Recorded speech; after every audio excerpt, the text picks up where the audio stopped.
Et salut à tous, c'est Kevin et on se retrouve aujourd'hui pour une nouvelle vidéo d'analyse crypto. Et aujourd'hui, on va faire le point ensemble sur BTC, que ce soit à un petit peu plus long terme, mais également à très court terme, puisque je vais vous partager le dernier trade que j'ai fait aujourd'hui. Je l'ai mis en place ce matin pendant que j'étais en call avec un de mes élèves et je vais vous présenter tout ça dans cette vidéo. Juste avant ça, n'oubliez pas que vous avez dans la partie sondage plusieurs sondages que je vous poste souvent. Donc là, les derniers sondages ont été faits pour que je puisse m'organiser au niveau des lives. Donc je vais vous faire des lives principalement le samedi et le dimanche et plutôt entre 19 et 22 heures, donc plutôt le soir. J'essaierai aussi d'en faire un petit peu d'autres dans la semaine, mais voilà, déjà j'en ferai un prochain samedi-dimanche entre 19 et 22 heures. Voilà pour ça. Et sinon, qu'est-ce que je voulais vous dire d'autre? Oui, n'hésitez pas à regarder les précédentes vidéos si vous avez envie de rattraper un petit peu votre retard, si vous n'avez pas eu le temps de tout regarder. N'hésitez pas, vous avez les vidéos qui sont juste ici. Alors, pour BTC, qu'est-ce qu'on a à dire? Alors, on n'oublie pas qu'on avait parlé du grand range en daily. On est toujours bloqué dans ce range. Ça devient infini, vraiment très très long. Mais c'est comme ça. Et tant qu'on est dans le range, eh bien, il n'y aura pas grand-chose à dire de plus que le trade que je vous ai présenté la dernière fois. Quel est ce trade? On a un range bad range, haut range. Dès qu'on casse d'un côté et qu'on réintègre, l'objectif c'est d'aller dans le sens opposé. Et ici, on a cassé le range à la baisse, on a réintégré l'intérieur du range. L'objectif est d'aller où? Sens opposé du range. Donc maintenant, la prochaine target, c'est à peu près à peu près vers 44 770 $. Donc, ce qu'on attendait, c'est une cassure et une potentielle réintégration. On a eu une réintégration aux alentours des 40 570. Si je passe en une heure, vous allez voir ça tout de suite. Donc juste ici, aux alentours des 40 663, ce qui nous a permis d'ouvrir un trade. On est toujours dans le trade. En termes de TP, on a pris 3 TP. Premier TP aux alentours des 42 200 $.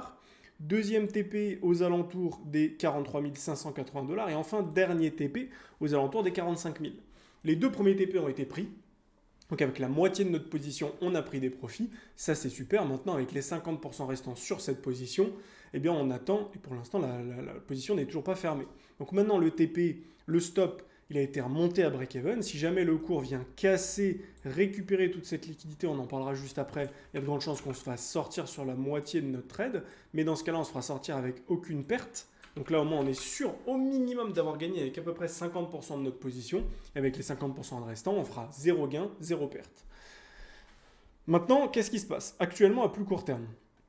Alors, on voit que depuis qu'on a atteint notre deuxième zone de TP, aux alentours des 43 600 $, à peu près 43 500, 43 600, et même on est là un peu plus haut, quasiment aux 43 900 $, on a un cours qui commence à se compresser, c'est-à-dire qu'on a des sommets qui sont des creux qui sont ascendants, c'est-à-dire qu'on fait des creux de plus en plus hauts, mais on fait des sommets qui commencent à baisser. Ici, on a eu un sommet un petit peu haussier, mais derrière, des sommets descendants. Donc, on commence à faire des creux ascendants, des sommets descendants, ce qui crée quoi? Ce qui crée un triangle de compression. Qu'est-ce que ça veut dire? Ça veut dire que tout simplement, eh bien, tous ceux qui parient à la hausse mettent des stops en dessous de chaque creux ascendant. Donc là, ils mettent leur stop par ici. Donc si on vient chasser ces creux, il y a de grandes chances qu'on vienne chasser tous les autres creux jusque cette zone minimum. A l'inverse, tous ceux qui parient à la baisse mettent leur stop au-dessus de chaque stop. Donc là, il y en avait ici. Tous ceux-là se sont fait sortir avec cette mèche, mais du coup, maintenant, il y en a au-dessus de ça, au-dessus de ça, au-dessus de ça. Donc si jamais à l'inverse, on vient au-dessus de cela, il y a de grandes chances qu'on vienne chercher tous les autres et donc que ce soit la prochaine accélération pour venir chercher notre dernier TP aux alentours des 45 000 $.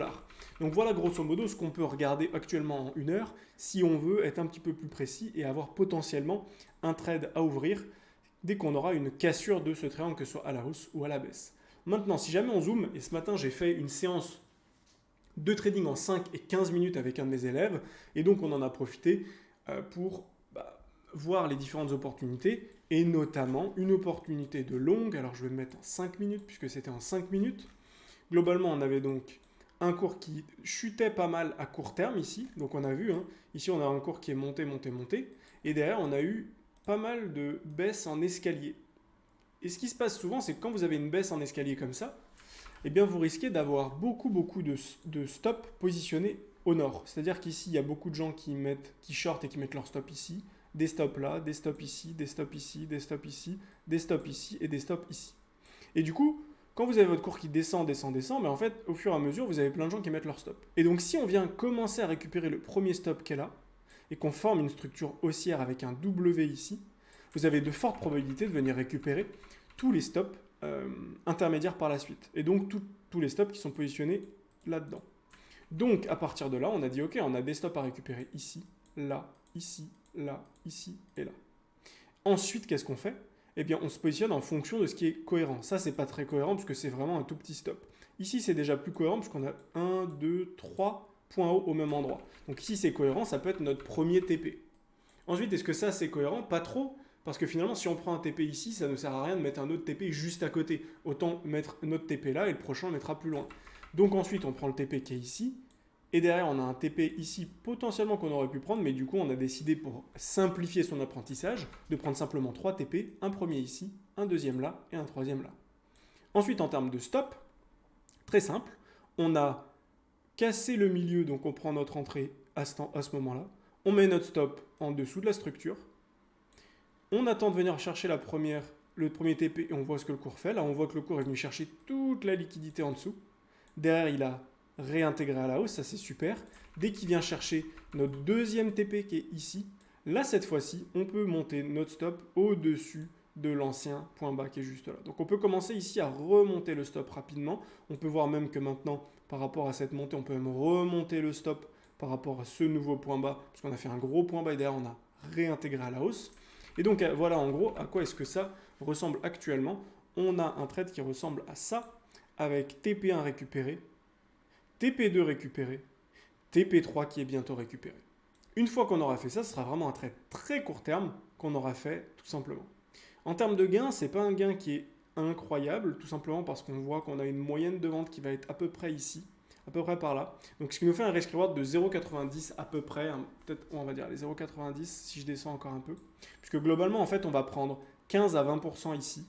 On va prendre peut-être 30% ici, donc on a 20 et 30, 50%, donc la moitié de nos profits sont pris à peu près, on va dire, allez, à peu près ici, et l'autre moitié va être pris ici. Donc on a une moyenne de vente qui va être à peu près à cet endroit-là, c'est pour ça que je me suis positionné ici, et donc on a une prise de profit moyenne avec un risk reward à 0,90, donc ce qui veut dire qu'il faut que le trade passe plus d'une fois sur deux, enfin plus d'une fois sur deux pour que ce soit rentable. Il faut que ça passe à peu près à 60-65% du temps pour que ce soit rentable. Et ce type d'opportunité, je sais que moi, en tout cas avec mes compétences, ça fonctionne très bien. Et c'est donc ce que j'apprends à mes différents élèves qui veulent travailler en 5-15 minutes pour avoir des opportunités quasiment tous les jours, en tout cas à chaque fois qu'ils font des sessions de 2, 3, 4 heures de trading. Donc voilà globalement à quoi ça ressemble. Si jamais ça t'intéresse d'en savoir plus, n'hésite pas à aller en commentaire de chaque vidéo. Tu peux retrouver dans la description un lien avec mon agenda pour prendre rendez-vous directement avec moi et ça te permettra de savoir comment je peux faire pour t'accompagner en individuel, tout simplement. Donc voilà globalement à quoi ressemble le trade actuellement sur BTC. Pas grand chose de plus à dire pour le moment. On avait fait aussi un travail sur ETH et on avait dit qu'il n'y avait pas grand chose à dire sur ETH puisqu'on était sur une structure un petit peu différente avec beaucoup plus d'enjeux de short que de long. Donc on préférait long sur BTC et viser plutôt un short si jamais le marché se retourne. Mais si jamais le marché ne se retourne pas, on sera déjà positionné sur BTC. Donc voilà sur BTC. Si jamais le trade se prend, bah très bien. Si le trade se clôture maintenant, il viendra se clôturer ici.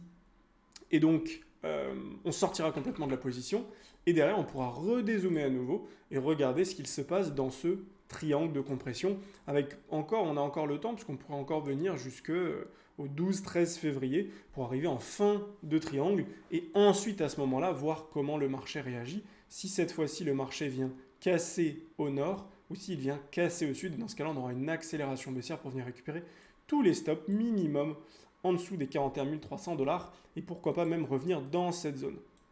Ce qu'on voit ici, c'est que de toute manière, je pense, ce mouvement global, avec tout ça, qui viendra globalement nous faire soit un mouvement haussier pour venir dans cette zone de rechargement aux alentours des 45-46 000 $, ou bien à l'inverse, venir faire un mouvement baissier comme ceci pour venir dans notre zone de rechargement basse, donc d'achat, à peu près entre 40 600 $ et 39 700. À partir de là, on pourra rentrer dans une nouvelle structure plus long terme puisque je pense qu'on aura une vraie réponse, encore une fois plus long terme, de ce gros range dont j'ai parlé en début de vidéo, entre ces deux bornes hautes, bornes basses. Si jamais on revient ici et qu'à nouveau on réintègre la borne haute à la baisse, eh bien on attendra un short très violent. Ou bien à l'inverse, si dès maintenant on vient d'abord chasser au sud et que ça tient, on s'attendra à avoir deux creux majeurs, deux creux ascendants, et donc de faire un gros W ici en daily weekly pour accélérer et aller chercher un plus haut. Pour l'instant, on n'y est pas du tout, donc c'est pour ça que c'est important de regarder au fur et à mesure comment se passent les opportunités et comment avance le marché. Et voilà ce que j'avais à vous partager pour aujourd'hui. Si ça vous a plu, n'hésitez pas à vous abonner, à mettre un gros pouce bleu et à me le dire en commentaire. Et moi, je vous dis à très vite pour une prochaine vidéo. Allez, ciao ciao!